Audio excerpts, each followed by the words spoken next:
7절부터 11절까지만 보도록 하겠습니다. 오늘 우리에게 주시는 하나님의 말씀은 에스더서 3장 7절부터 15절에 있는 말씀 11절까지만 일단은 읽기로 하겠습니다. 아하수에로 왕 제12년 첫째 달 곧 니산월에 무리가 하만 앞에서 날과 달에 대하여 부르 곧 제비를 뽑아 12제달 곧 아달벌을 얻은지라. 하만이 아하수에로 왕에게 아뢰되 한 민족이 왕의 나라 각 지방 백성 중에 흩어져 거하는데 그 법률이 만민의 것과 달라서 왕의 법률을 지키지 아니하오니 용납하는 것이 왕에게 무익하니이다. 왕이 옳게 여기거든 조소를 내려 그들을 진멸하소서. 내가 은 1만 달란트를 왕의 일을 맡은 자의 손에 맡겨 왕의 금고에 드리리이다 하니 왕이 반지를 손에서 빼어 유다인의 대적 곧 아각 사람 함무다다의 아들 하만에게 주며 이르되 그 은을 내게 주고 그 백성도 그리하노니 너의 소견에 좋을 대로 행하라 하더라. 아멘. 광야에서 40일 동안 예수님이 금식하시지 않았습니까? 사탄이 와서 배고픈 예수님을 뒤흔들었지만 예수님은 넘어가지 않으셨습니다. 그러자 사탄은 이번에는 천하만국 모든 그 영광을 보여주면서 나에게 한 번만 절해. 절하면 내가 이거 다 줄게 라고 예수님을 시험했습니다. 고개 한 번 숙이는 것, 절 한 번 하는 것, 뭐 그리 어려운 것이 아닐 수 있습니다. 그러나 그 한 번이 타협하는 신앙의 시작이 되어서 두 번째 타협, 세 번째 타협으로 이어지고 결국 믿음이 있는지 없는지 믿음인지 아닌지 분간이 되지 않는 지경으로 추락하게 됩니다. 그러므로 모르드게처럼 아예 타협하지 말아야 하겠습니다. 안 괜찮은 것은 안 괜찮은 것이다 하는 것이죠. 예수님은 절하라는 사탄 마귀에게 성경으로 일침을 가하셨습니다. 주 너의 하나님께 경배하고 다만 그를 섬기라 하였느니라. 성경에서 그렇게 말씀하지 않았느냐? 성도 여러분, 하나님을 경배하는 마음을 쉽게도 버리지 마시고 어렵게도 버리지 마시기를 바랍니다. 예수님이 자신의 생명을 걸고 우리를 사랑하셨고 우리를 구원하셨으니 우리도 생명을 걸고 예수님을 예배하고 경배하는 것이 마땅하지 않겠습니까? 동의하세요? 3장 1절을 보니까 지위라는 단어가 있지요. 그런데 문자적으로 자리라는, 여러분이 앉아있는 자리 있잖아요. 바로 그 자리를 뜻합니다. 고대 페르시아는 자리의 높이에 따라서 서열에 차등을 두었거든요. 자, 왕 다음으로 높은 자리에 앉은, 그러니까 왕이 여기 있으면은 하만은 요 정도 높은 그러한 자리에 앉았습니다. 그런데 이 하만이라고 하는 단어는요, 히브리어에서 헤만이라고 하는 단어가 있는데 분노를 뜻하거든요. 내가 이렇게 높아졌는데 나에게 절하지 아니하는 한 사람을 보자마자 하만은 해마했다, 분노했다 라고 그렇게 말씀은 우리에게 이야기를 하고 있습니다. 자, 왕의 신하들이 모르드게에 대해서 이야기하는 것을 보면 왕의 신하들은 모르드게가 꿇어 절하지 않는 것에 대해서 말하면서 왕의 명령에 집중을 하고 있습니다. 그런데 하만은 왕의 명령이 아니라 자신의 감정, 화난, 정말 폭발해버린 그러한 감정에 치중하고 있다 하는 것, 여기에 우리가 좀 주목을 할 필요가 있습니다. 하만에게는 왕에 대한 충성심이 없습니다. 다만 왕을 이용해서 자신이 원하는 것을 이루고자 할 뿐이죠. 모르드게가 하만에게 꿇어 절하지 않은 것은 무엇입니까? 그가 유대인이기 때문에, 즉 그의 민족적 종교적 정체성 때문에, 그 이유 때문이지만 하만이 너무 교만하고 교활한 자이기 때문에 내가 저런 인간에게는 내가 결코 절할 수 없다라고 하는 어떤 이 신념에서 비롯되어서 모르드게가 하만에게 절하지 않았다라고도 볼 수 있을 것 같습니다. 하만은 모르드게에게 화난 것을 모르드게 한 사람이 아닌 모르드게 민족 전체에게 화풀이 하려고 마음을 먹었습니다. 민족 대학살, 인종 대청소, 이것을 계획한 것인데 지금 러시아의 푸틴이 하고 있는 게 바로 그거예요, 여러분. 지금 인종 청소를 하려고 하는 것이죠. 자, 그는 이 계획을 실행하기 위해서 어떻게 했느냐? 아하수에로 왕까지, 자기보다 한 단계 위에 앉아있는 그 왕까지 이용하려 들고 있습니다. 하만의 교활함이 오늘 보면 곳곳에서 찾아지는데요. 일단 7절이 제비뽑기에 대해서 이야기하니까 제비뽑기에 대해서 좀 설명을 드리고 하만이 어떻게 교활했는지 우리가 한번 찾아보도록 하겠습니다. 자, 여러분, 1월이 되면 뭐합니까? 1월이 되면 1월 딱 되면은 우리는 세배를 합니다. 떡국을 먹습니다. 그리고 윷놀이도 합니다. 그런데 고대 근동 사람들은 1월이 되면 무엇을 했느냐? 점을 쳤습니다. 제비뽑기라고 하는 방법을 통해서 점을 쳤습니다. 점을 쳐서 무엇을 했을까요? 나라에 한 해 동안 해야 하는 여러 가지 일들, 행사들 언제 하면 좋을지라고 하면서 그 기일을, 좋은 날을 갖다가 뽑는 것을 해가 바뀌면 했습니다. 자, 제비로는 서로 다른 색깔의 돌들 혹은 돌에다 색칠을 한 그러한 돌들을 사용을 했습니다. 유대 민족을 멸절하기로 결심한 하만도 유대 민족을 언제 멸절하면, 진멸하면 좋을지 그 날짜를 뽑는 제비뽑기를 했습니다. 점성술사나 마술사가 하만 앞에 나와서 뽑았겠지요. 짠! 뽑으니까 어떻게 나왔습니까? 12째 달, 7절에 있죠. 12째 달 곧 아달월이 나왔습니다. 곧 아달월이라고 하는 것은 12째 달, 이것은 곧 아달월이다. 아달월은 저기 이제 그 히브리 사람들이 이해를 해야 되니까 히브리 사람들의 달력에는 아달월이다. 그런데 그것은 12월 12번째 달이다라는 것이죠. 사람의 생명, 그것도 한 민족 전체의 생명을 제비뽑기로 결정한다? 여러분, 이게 말이 됩니까, 여러분? 하만은 이처럼 사람의 생명 알기를 우습게 여기는 생명경시 사상에 물든 자다라고 그렇게 볼 수가 있겠습니다. 그런데 여러분, 하나님께서 원하시면 제비뽑기 같은 미신적인 방법을 통해서도 역사하시겠습니까? 안 하시겠습니까? 하시지요. 하나님이 원하신다면 하십니다. 자, 질문. 하나님을 믿는 사람하고 점 보는 사람하고 싸우면 누가 이겨요? 일단은 하나님 믿는 사람이라고 대답은 하고 봐야겠죠. 그죠? 고구마 전도왕 김기동, 지금 목사님이지만 당시 그 집사님이 전도를 하다 누구까지 전도하려고 했냐면은 점 보는 사람, 점집에 가가지고 점치는 사람도 전도를 하려고 다 마음을 먹었어요. 그래서 점집에 갔어요. 점집에 가가지고서 문을 딱 여니까 손님인 줄 알고, 아유 어서 오세요 하니까 이 김기동 집사님이, 제가 점을 보러 온 것은 아니고요, 제가 예수를 전하러 왔습니다 라고 했어요. 그랬더니 당장 나가라고 소리를 지릅니다. 예수님 믿으세요, 참 좋습니다 했더니 소금을 집어가지고 확 소금을 갖다가 얼굴에다 뿌려버리는 거예요. 그래가지고 또 이제 다음날 또 갔어요. 다음날 가가지고 딱 문을 여니까 눈이 딱 마주치잖아요. 예수 믿으세요 하니까 벌써 소금이 또 그냥 날라와가지고 던지는 거죠. 다음날 또 갔어요. 다음날 또 가가지고서 문을 여니까 예자도 안 꺼냈는데 벌써 그냥 소금을 갖다가 냈다 집어 던지는 거죠. 그 다음날 또 갔어요. 또 가지고서 예수 하자마자 그냥 물벼락이 확 날라오는 거예요. 이번에는 또 올 줄을 알고 있었던 것이죠. 그렇게 계속 반복되었습니다. 예수 믿으세요, 참 좋습니다. 김기동 집사님의 그 전도 용어는 딱 이거예요. 예수 믿으세요, 참 좋습니다. 이거예요. 예수 믿으세요, 참 좋습니다. 한날에 또 이제 가가지고서 계속 가다가 또 이제 문을 딱 열고 예수하고 문을 탁 닫는 거죠. 맞으니까. 예수하고 문을 탁 닫았어요. 그런데 뭐가 안 날라와.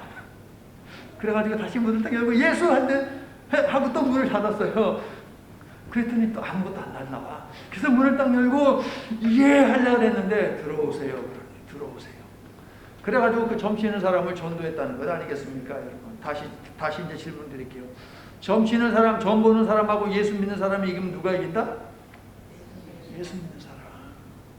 자, 하만이 점을 봤습니다. 점을 본 하만하고 하나님을 믿는 모르드게하고 이제 한판 붙게 생겼어요. 누가 이겨요, 그러면? 모르드게가 이기게 되는 것이죠. 자, 이 사실이 오늘 보면 날짜에 암시가 되어 있는데요. 하만의 교활함이 먼저 나오니 그가 어떻게 교활한지 이것을 보고 우리가 날짜로 돌아와서 살펴보자고요. 첫 번째, 하만이 한 짓은 무엇이냐? 뒤집어 씌우기를 했습니다. 그리스와의 전쟁에서 창피한 후 수치스러움을 안고 돌아온 아하수에로 왕은 현재의 난처한 상황을 해결할 수 있는 방법이 있다면 뭐라도 했을 것입니다. 그런데 교활한 하만이 이 점을 파고들어 모든 책임을 한 민족에다 다 뒤집어 씌우면 되는 것 아니냐라고 하는 것을 암암리에 이야기를 하는 것입니다. 그들을 진면함으로 민심을 다른 곳으로 돌리면 그러면 왕에게서 돌아갔던 그 민심이 다시 어느 정도는 돌아오지 않겠느냐라고 하는 것이죠. 자, 8절을 보세요. 모르드게는 자신이 유대인이기 때문에 꿇어 절하지 않는다고 분명히 말했죠. 그런데 하만은 어떻게 이야기합니까? 왕에게 이야기할 때 유대인이라는 단어를 쏙 빼고 애매모호하게 말을 하며 왕을 자극하죠. 어떻게 말합니까? 한 민족이, 아니 모르드게는 유대인이라고 분명 말했는데요, 한 민족이 왕의 나라 각 지방 백성 중에 흩어져 구하는데 그 법률이 만민에 걷게 달라서 왕의 법률을 지키지 아니하오니 한 민족이.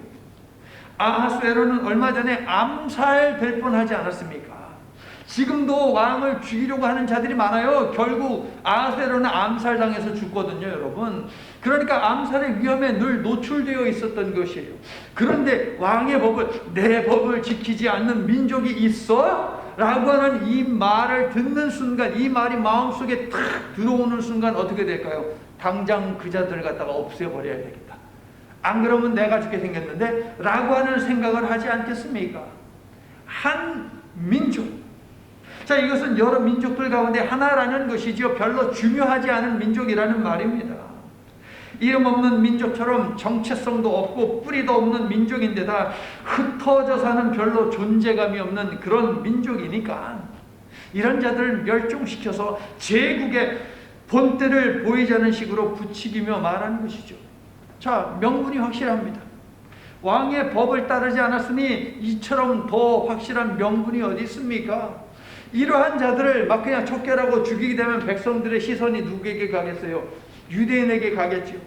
유대인을 발견하는 자는 내가 포상하겠다라고 하면 백성들이 한 마음이 돼서 유대인들을 갖다가 색출하려고 하지 않겠습니까?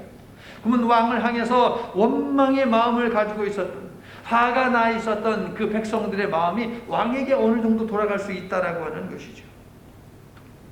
바로 이러한 의중을 가지고서 하만이 왕에게 이런 식으로 이야기했다는 것입니다. 한 민족이 있는데 라고 말입니다.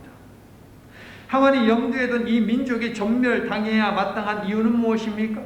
그들이 페르시아의 지배하에 살면서도 왕의 법이 아닌 다른 법을 지키며 살고 있기 때문이라고 말을 합니다. 자, 여기서 하만의 두 번째 교활함이 찾아지는 거예요.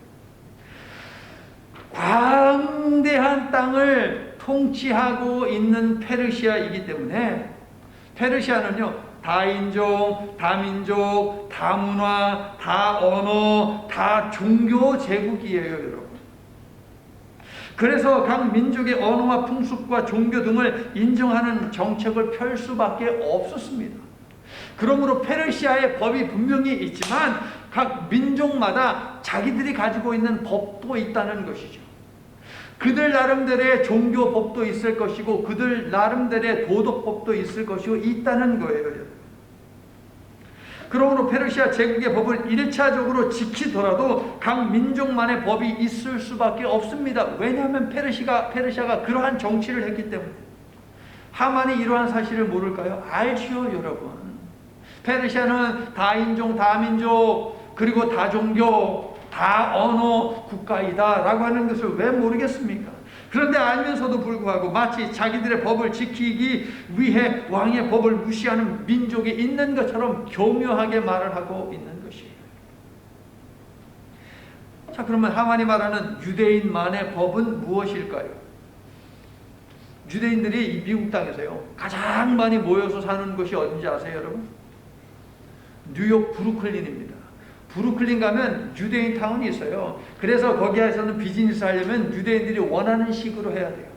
울며 겨자 먹기로 별 도움도 안 되는데 그냥 물건이 들어오잖아요. 식당을 예를 들면 여러 가지 이제 그 음식 재료들이 들어오지 않습니까? 그러면은 고용을 해야 돼요. 유대인을 고용을 합니다. 그래서 고용은 한 그 유대인을 앉아가지고서 엄청난 돈을 받으면서 뭐 하느냐? 들어온 이 재료들이 유대인들이 먹어도 되는 거냐 안 되는 거냐? 코셔인지 아닌지, 코셔 사인이 있는지 없는지 그거 확인해요, 여러분. 그런 사람한테 일주일에 1,000불씩 준다고 생각해 보십시오, 여러분. 별 도움도 안 된다니까.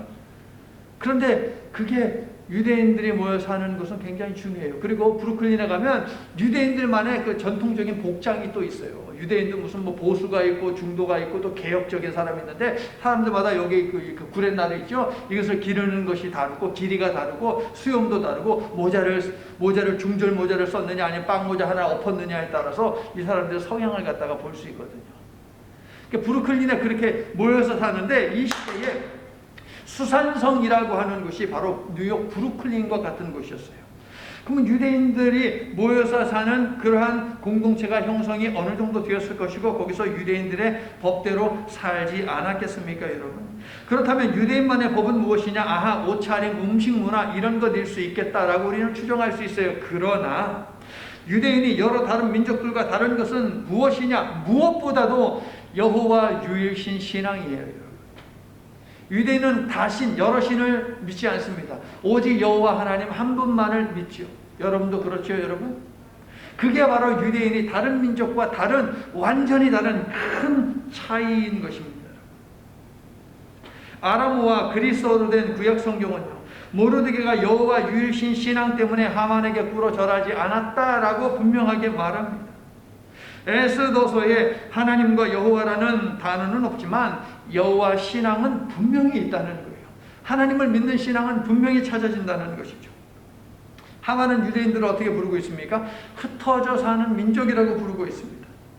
자, 이 말은 유대인들이 사회적으로 잘 섞이지 못하는 민족이다라고 하는 의미이기도 하거든요.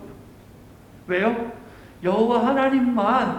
여호와만 신이다라고 그렇게 믿는 사람들이기 때문에 다른 민족들, 여러 신들을 믿는 사람들은 이 유대인들이 그 말을 하는 것을 너무 싫어하는 거예요. 왜 니네는 니네 신만 옳다고 이야기하냐? 라는 것이죠. 그러니까 오늘날 교회를 향해서 세상이 말하는 이 종교다원주의가 공격하는 것하고 똑같은 거예요, 여러분. 왜 예수에게만 진리가 있다고 하냐? 부처한테는 없냐? 마호메트한테는 없냐? 라고 그렇게 이야기하는 것이죠. 오직 구원은, 진리는 여호와 하나님께만 있다라고 하는 것이 여러분의 고백이기도 하지요. 아멘. 자, 먹는 것, 입는 것, 예배드리는 것, 그리고 사는 삶이 달라야 하는 것은 예수쟁이라고 불리우는 우리도 마찬가지입니다. 맞습니까? 성도 여러분, 우리도 하나님을 믿는 사람들이니 세상의 방식과 압력에 무릎을 꿇지 말아야 합니다. 동의하세요? 성별된 하나님의 백성으로 살면서 그 어떤 것도 여호와 하나님을 예배하는 일과 결코 바꾸지 마시기를 예수님의 이름으로 간절히 축원합니다. 아멘. 세 번째로 8절에 있는 하만의 고발 내용 전체 구조를 보아도 그의 교활함이 눈에 띕니다. 하만은요, 보세요. 한 민족이 왕의 나라 각 지방에 흩어져 거한다라고 말했습니다. 이거 진리의 말이에요. 이거 맞는 말입니다. 그런데 이어서 하는 말이 뭡니까? 그들의 법률이 만민의 것과 다르다라고. 그들의 법률이 만민의 것과 다르다? 아니요, 같은 것도 있죠. 왜? 페르시아의 법도 따르니까 그것도 있고 그렇지 않은 것도 있죠. 그러므로 반만 맞는 말이에요, 이 말은. 그러니까 처음에는 100% 옳은 말을 했고 두 번째는 50%만 옳은 말을 했고 그 다음에 세 번째 뭐라고 말합니까? 왕의 법률을 지키지 아니한다. 이거 완전히 거짓말입니다. 왕의 법률을 왜 안 지킵니까? 지키고 있지요. 에스더서에서 법률을 지키지 않는 사람은 누구입니까? 왕의 권위를 무시하고 왕에게 나오지 아니한 와스디, 왕을 죽이려고 암살 모의를 했던 2명의 신하, 전부 다 어느 나라 사람이에요? 페르시아 사람. 페르시아 사람들이 왕의 명령, 왕의 법을 따르지 않았지 유대인들은 결코 아닙니다, 여러분. 그러니까 하만은 거짓과 진리를 교묘하게 섞어서 포장하여 왕에게 말한 것인데, 우리가 창세기 앞에 그 아담과 하와 이야기 통해서도 볼 수 있듯이 이게 바로 사탄의 전략이에요, 여러분. 사탄은 우리에게 찾아와서 말할 때에 100% 틀린 말을 하지 않습니다, 여러분. 옳은 말을 했다가 옳고 그른 말 이렇게 섞어가지고서 했다가 나중에 가서는 이제 엉뚱한 이야기 하는 거죠. 그래서 이단이라고 부르는 거예요. 이단, 끝이 다르다. 끝에 가면 다른 거예요. 자, 네 번째로 하만은 또 무엇을 합니까? 자기 돈을 이용해서 아하수에로를 자극하고 있습니다. 아하수에로가 지금 어떤 심정으로 사는지 뿐만 아니라 그가 어떤 사람인지도 하만은 잘 알고 있습니다. 법적인 건 법을 지키지 않습니다, 이런 말해서 아하수에로가 지금 설득당할 만한 그런 마음 상태가 아니에요. 그 사람 자체가 그런 사람이 아니라고요. 만약에 아하수에로가 하만이 고발한 법을 지키지 않는, 왕의 법을 지키지 않는 민족이 있습니다 라고 했을 때에 정말 여기에 대해서 노발대발하고 관심이 있었다면 당연히 물었겠죠. 어떤 민족인데? 어떤 민족이 그러는데? 그런데 우리 성경에 그런 말이 있어요, 없어요? 없죠. 왜? 아하수에로는 거기에 전혀 관심이 없어요. 전혀 관심이 없습니다. 그래서 하만은 미리 준비한 플랜 B, 아하수에로가 이렇게 나올지 뻔히 알고 있었거든요. 그래서 플랜 B를 가지고 나오는데, 플랜 B가 무엇입니까? 절대 거절할 수 없는 거액의 돈을 갖다가 안겨주겠습니다 라고 말을 하는 것이죠. 얼마예요? 은 1만 달란트, 즉 은 340톤입니다 여러분. 자, 이 돈이 얼마인지 우리는 감이 안 가잖아요. 이 돈은 당시 가장 거대했고 가장 부유했던 페르시아의 1년 예산의, 학자들마다 차이가 있는데 1년 예산의 60%에서 100%에 해당해요. 그래도 감이 안 오죠 여러분. 그러면은 미국하고, 오늘날 미국하고 맞먹는 게 바로 페르시아다라고 본다면 미국의 2022년 예산이 얼마냐? 6조 달러예요. 6조 달러. 그런데 6조 달러가 얼마인지 또 감이 안 오시죠? 자, 여러분 통장에 뒤에 또 있어요. 6조 1100억 달러가 이제 그 2022년 미국의 예산인데 감이 안 오니까, 자, 여러분 통장에 600불이 있다 그러면은 6 다음에 공이 몇 개 있어요? 공이 2개 있죠. 여러분 통장에 6,000불이 있다. 공이 몇 개예요? 3개죠. 여러분 통장에 6만 불이 있다. 공이 몇 개예요? 4개. 60만 불은 있을 것 같지 않으니까 안 물어보고. 자, 그런데 6조는 6이라고 하는 숫자를 쓰고 그 뒤에다가 공을 갖다가 12개를 붙이는 거예요. 그런데 그 돈을 이렇게 쉽게 내어줄 수 있을 정도로 막대한 부를 가지고 있던 자가 바로 하만이었다라고 하는 것을 알 수 있죠. 하만은요, 이 돈으로 문제의 민족을 처단하겠다라고 하는 것이 아닙니다. 이 돈은 왕의 금고에 넣을 것이고 나머지는 알아서 할 테니까 문제의 민족을 처단하게 하도록 허락만 해달라고 뇌물로 지금 협상을 하는 거예요. 여기에 대해서 조금 더 나중에 설명을 드릴게요. 자, 5번째로 하만은 돈 냄새 나는 또 다른 말을 흘렸습니다. 자, 9절을 보면 여러분 성경에 하만이 아하수에로에게 진멸하소서라고 말했습니까? 진멸하소서라고 말했어요. 러브람이라는 말이에요. 러브람이라고 말한 거예요. 근데 러브람, 진멸하소서, 러브람이라고 하는 이 단어는 노예로 삼으소서라고 하는 말, 러브람이라고 하는 말하고 비슷해요. 사운드가요. 러브람 비슷해요, 안 비슷해요?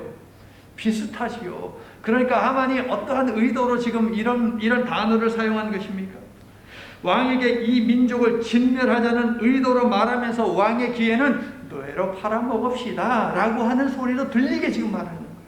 이 마음속에는 아유, 저 유대 민족도 진멸해 버려야지 라고 하면서 왕의 귀에 들리기에는 노예로 팔아먹읍시다, 돈이 짭짤할 것입니다 라고 이렇게 들리게 했다라는 거예요. 7장 4절을 보면 에스더가 이제 나중에 하만이 한 일을 갖다가 이제 고해 바치잖아요. 그때에 하만이 만든 그 조서에 적힌 내용을 읊으면서 이렇게 해석을 해가지고 왕에게 이야기합니다. 나와 내 민족이 팔려서 죽임과 도륙함과 진멸함을 당하게 되었나이다. 그러니까 하만은 왕에게 준 뇌물을 유대인들을 몰살하고 약탈하고 노예로 팔아먹고 그 다음에 먹음으로 채워 넣으려고 했다는 것이죠. 그리고 그 이상의 수익도 거두려고 했다라는 것을 알 수 있는 대목이에요. 유대인을 통해서 뭐 하려고 했다? 사람 장사, 인신매매, 이거 하려고 했다는 것. 아주 교활하죠. 자, 노예로 팔아먹는 것과 관계해서 하나 더 가르쳐 드릴게요. 8절을 보시면 하만은 이런 민족은 용납해서는 안 된다라고 말합니까? 용납해서는 안 된다라고 말하죠, 여러분. 그런데 이것은요, 다르게도 이해가 되는 거예요. 나에겐 배가 많아요 라고 하면 어떤 배일까요, 여러분? 먹는 배일까요? 아니면 이 배가 많이 나왔다는 걸까요? 아니면 바다 위에 띄워놓는 배를 이야기할까요? 여러 가지 의미가 있죠. 마찬가지예요. 여기 용납해서는 안 된다라고 하는 이 말은 또 다른 것으로도 이해가 돼요. 그게 뭐냐 하면 이런 민족은 쉬게 해서는 안 됩니다 라는 거예요. 누구를 쉬게 해서는 안 돼요? 노예죠, 노예. 그러니까 이미 돈에 대해서 이야기하기에 앞서서 하만은 아하수에로로 하여금 일단 노예라고 하는 이것을 갖다가 머리에 담아두도록 이렇게 교묘하게 선택적으로 단어를 사용을 하고 있다라고 하는 그런 의미인 거죠. 정말 교활합니다. 그런데요, 상황이 역전되어 유대인들이 하만과 그의 추종자들을 죽일 때에 유대인들은 그들의 재산에 손을 댔습니까? 안 댔습니까? 읽어보셨잖아요. 손 안 댔어요, 여러분. 아하, 세상에는 돈의 유혹에 넘어가지 않는 사람들도 있다 하는 것 아니겠습니까? 하나님의 백성들이 그와 같아야 한다라고 하는 사실에 동의하시면 모두 아멘 합시다. 아멘. 저와 여러분은 돈에 넘어가면 안 돼요, 여러분. 자, 돈에 관한 아하수에로도 만만치 않은 사람입니다, 여러분. 문제의 민족이 누구인지 묻지 않더니 돈 얘기는 빼먹지 않아요. 아하수에로는 11절에서 하만이 제시한 은 2만 달란트를 내게 준다, 너에게 준다라고 하는데 돈을 거부하는 것이 결코 아닙니다, 여러분. 거래할 때에 처음에는 이렇게 좀 거절하는 것, 이것이 바로 당시의 풍습이었어요, 여러분. 누가 뭐 준다고 할 때 아니 괜찮아요 라고 이렇게 사양하는 것, 이게 당시의 문화였고 페르시아의 왕도 지금 하만에게 그걸 하고 있는 거예요. 엄청난 돈을 준다고 하는데 이거 가지고 싶은데 그래 고맙다라고 말하고 싶은데 당시의 문화 풍습 속에서는 아니야 괜찮아 라고 말을 해야 하는 것이 맞다고요. 그러니까 아하수에로는 뭐라고 한 것입니까? 거액을 주겠다고 말하는 그 하만한테 당신 마음대로 하시오 라고 지금 그렇게 말하는 거죠, 여러분. 내게 주겠다. 그래서 4장 7절을 보면 하만은 약속한 돈을 왕의 금고에 들여놓습니다. 그러므로 11절에 있는 말은 어떻게 번역되어야 하느냐? 돈은 너의 것이다. 그 네 돈이잖아. 네 돈이니까 네가 알아서 해 라는 그런 의미예요, 여러분. 내게 준다, 너에게 준다라고 하는 이 말은 네 돈이잖아. 네가 알아서 해. 그 말은 또 뭐예요? 알았어, 나한테 줘 라고 하는 그런 의미인 거죠. 자, 정리를 좀 해보면 아하수에로가 개인의 사건을 왕국 전체로 확대시키고 한 여인의 문제를 전체 여인의 문제로 취급한 것처럼 하만도 한 개인에 대한 문제를 유대인 전체의 문제로 확대시키고 명예욕과 적개심의 개인적 감정을 민족적 감정으로 몰고 가고 있습니다. 이렇게 하는 말이 있습니다. 그 아버지의 그 아들, 그 어머니의 그 딸이라고 하듯이 그 왕의 그 신하인 거예요, 여러분. 왕의 반지를 손에 넣은 유다인의 대적 아말렉 족속의 왕 아각의 후예인 하만이 하고자 한 그 계획한 일, 이게 바로 이제 12절부터 15절에 있습니다. 자, 하만은요, 왕이 준 권력을 사적 보복을 위해서 사용을 합니다. 13절 조서에 담은 내용을 여러분 잘 보시기를 바랍니다. 남녀노소 불문하고 모두 죽이고 도륙하고 진멸하라 라고 이야기하죠. 비슷한 세 개의 동사를 연이어서 사용을 하고 있다는 건 뭡니까? 유대인의 씨를 말려버리라 라고 하는 거예요, 여러분. 죽여라, 도륙해라, 진멸하라, 이 비슷한 단어들이거든요. 14절 후반부를 보세요. 그날을 위하여 준비하게 하라. 그날을 위하여 준비하게 하라. 이유 없는 도륙, 이건 뭡니까? 1급 살인입니다. 1급 살인. 하만은 이러한 범죄를 왕의 도장으로 찍은 조서로 포장하고 아까운 세금을 써가며 전국에 배포를 하고 있습니다. 에스더서 어디에도 하만이 왕의 명령을 시행했거나 정의를 실천했다라고 하는 말은 없습니다. 그런데 여러분 생각해 보십시오. 오랜 시간 이웃으로 함께 살았습니다. 서로 음식을 하면 이거 좀 집에 한번 먹어봐 라고 하면서 주기도 하고, 옆집에 좀 어려운 일이 있으면 좀 도와주기도 하고, 내 집에 어려운 일이 있으면 저 집에서 좀 나를 도와주기도 하고, 이렇게 유대인들과 함께 그냥 오손도손 행복하게 별 문제 없이 살았던 사람들이 하루아침에 이 조소를 받고 이웃인 친한 우정을 쌓아 놓았던 그 유대인을 갖다가 죽일 수 있습니까, 여러분? 어린 아이들까지 도륙낼 수 있습니까? 없죠. 15절을 보세요. 마지막 단어가 뭡니까? 15절? 어지럽다는 게 어지럽다. 어지럽다에 해당하는 단어는 무엇이냐? 절박한 위기 상황에서 뭘 어떻게 해야 할지 모를 때 보이는 반응, 이게 바로 어지럽다는 거예요. 혼란스럽다는 거예요. 뭘 어떻게 해야 하는 것이 맞는 것인지 모르겠다는 것이죠. 도성 수산에 사는 사람들조차 하만이 내린 조소를 이해할 수 없었습니다. 그래서 혼돈스러웠습니다. 여러분은 돈의 장사가 없다라고 생각하십니까? 돈의 장사가 있습니까? 없습니까? 하만은 돈의 장사가 없다라고 믿는 사람으로 보입니다. 어떤 일이든 동기를 부여할 때 돈으로 하고 있거든요. 아하스에로 왕을 돈으로 매수했듯이 백성들도 마찬가지입니다. 아니, 하루아침에 이웃인 유대인을 갖다가 죽이라고 하면 그 죽일 사람이 어디 있습니까, 여러분? 없지요. 죽이고 도륙하고 진멸하고 완전히 씨를 말려버려라, 아이들까지 다 없애라라고 하는 이 명령을 어떻게 들을 수 있어요? 그래서 하만이 하는 말이 뭡니까? 13절 끝을 보세요. 그들의 재산을 탈취해라. 하만은 당장 눈에 보이는 큰 이익 앞에서는 아무리 친한 우정도 이웃 간의 사랑도 금이 간다고 확신을 하며 사는 사람입니다. 그는 아마도 좋아하는 여자가 있으면 이렇게 접근을 할 것입니다. 얼마면 돼? 라고 말입니다. 돈이면 사랑도 된다라고 생각하는 사람이 하만이 아니겠습니까? 자, 15절을 보세요. 이 악한 일을 꾸민 하만과 아하스에로는 지금 뭐 하고 있습니까? 평화롭게 술을 마시고 있습니다.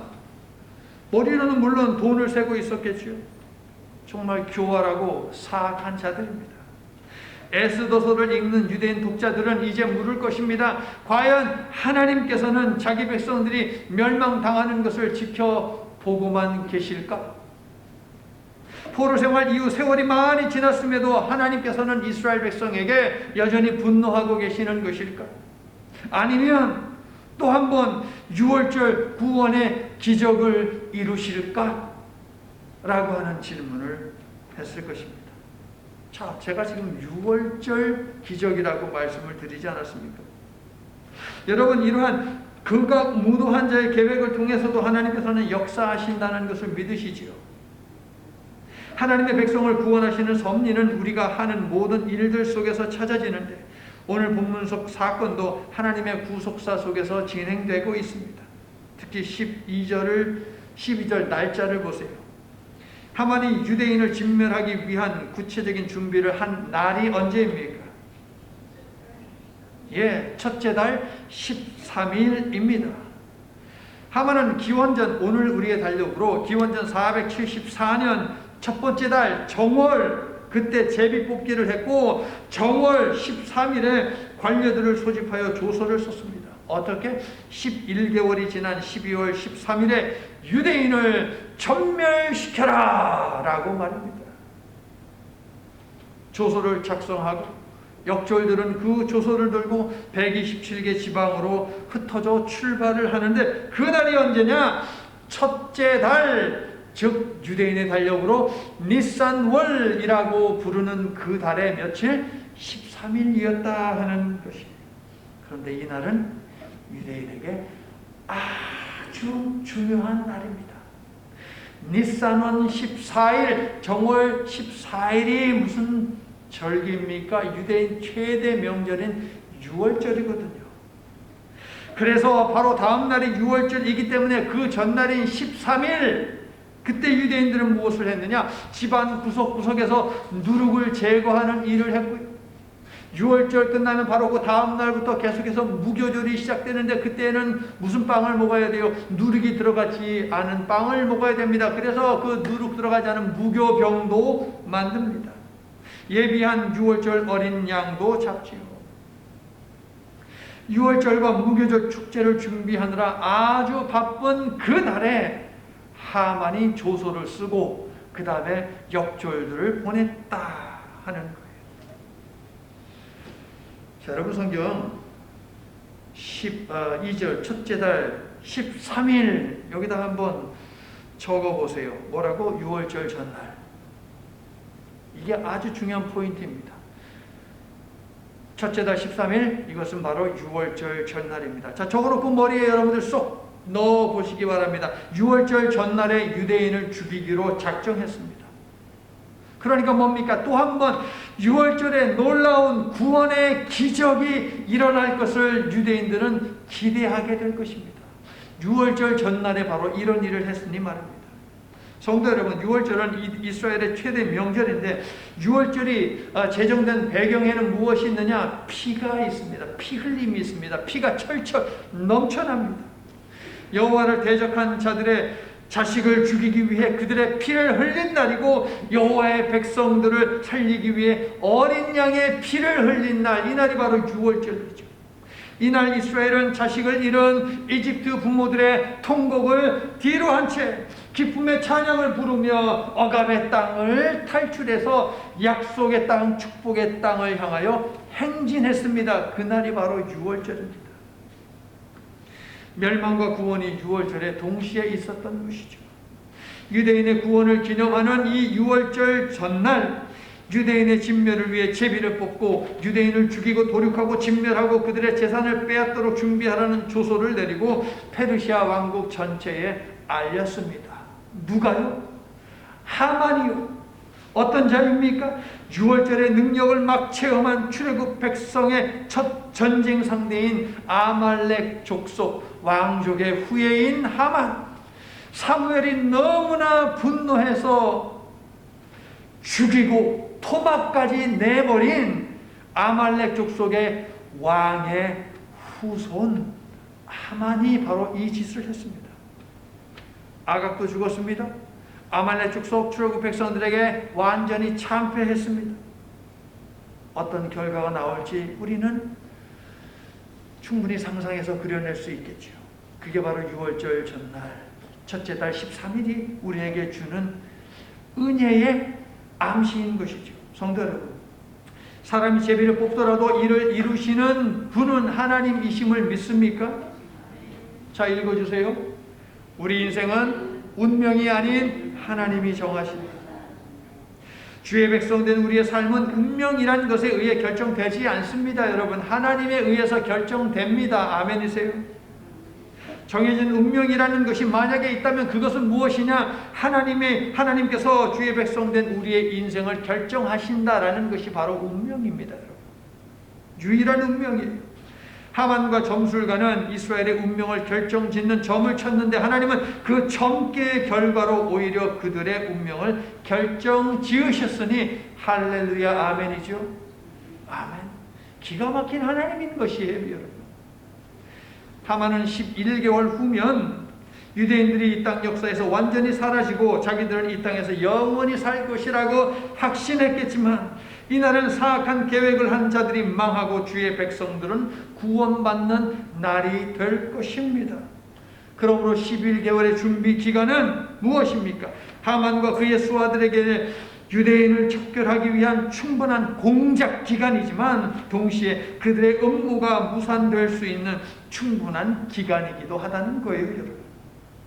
반전에 하나님께서 은밀하게 자신의 백성을 위해서 일하고 계시기 때문입니다. 믿습니까? 수많은 우연들은 우연이 아니라 무엇이었다네?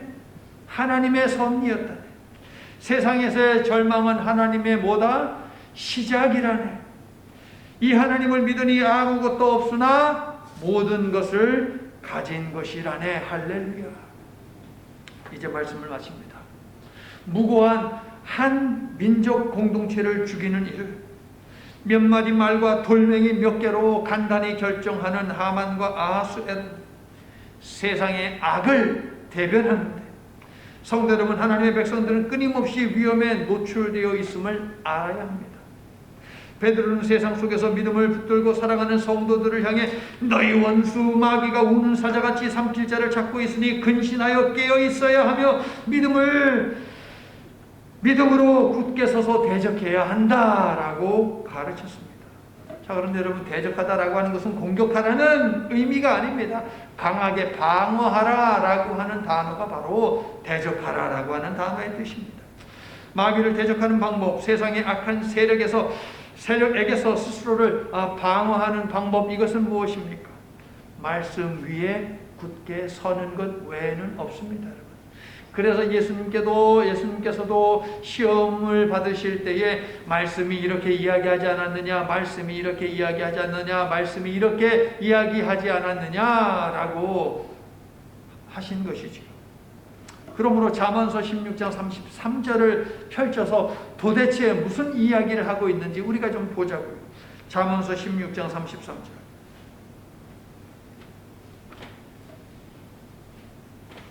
잠언서 16장 34절 33절 우리 함께 한 목소리로 크게 합독 시작. 제비는 사람이 뽑으나 모든 일을 작정하기는 여호와께 있느니라. 아멘이세요. 이 말씀의 의미가 16장 1절 거기에 있죠. 16장 1절 시작. 마음의 경영은 사람에게 있어도 말의 응답은 여호와께로부터 나오느니라. 할렐루야. 자, 그럼 이제 우리는 뭐 어떻게 해야 합니까? 16장 3절 우리가 해야 하는 거 나오죠. 16장 3절 시작. 너의 행사를 여호와께 맡기라. 그리하면 내가 경영하는 것이 이루어지리라. 믿으시면 아멘 합시다.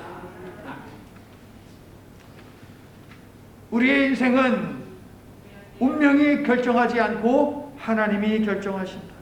그러므로 모든 일에 대해 너무 조급해하지 말고 인간적인 계산만으로 처리하지도 말고 하나님의 때와 방법을 기다리며 하나님의 작정에 모든 것을 맡기는 연습을 매일매일 하시기를 바랍니다. 그렇게 할 때 여러분의 믿음이 날마다 성장 성숙해 나아가기를 예수님의 이름으로 축원합니다. 자, 오늘 예배가 끝나고 저 계단 몇 개 내려가서 현관문 앞에서 오른쪽을 돌아서 오른쪽 벽에 붙어있는 액자속 성부를 여러분 다 한 번씩 읽고 여러분의 집으로 돌아가시기를 바랍니다. 아시겠죠? 우리 함께 기도합니다. 섬세하고 확실하신 하나님, 말씀이 힘이라는 진리를 믿는 백성, 말씀을 묵상하고 말씀에 순종한다는 것을 모르드게를 통해 배웁니다. 모르드게는 목숨이 왔다 갔다 하는 상황 속에서도 말씀에 순종하는 일을 포기하지 않았습니다. 하나님을 믿는 자신이 살고 죽는 것은 오직 하나님께 달려 있음을 확신했기 때문이죠. 우리도 하나님을 믿는 사람들이니 말씀 묵상에 게으르지 않게 하시며 말씀에 순종해야 함을 결코 외면하지 않아야 하겠습니다. 이 일을 위해 결단하오니 머리 숙인 모든 백성들이 말씀이 힘인 것을 삶 속에서 체험하도록 역사해 주시옵소서.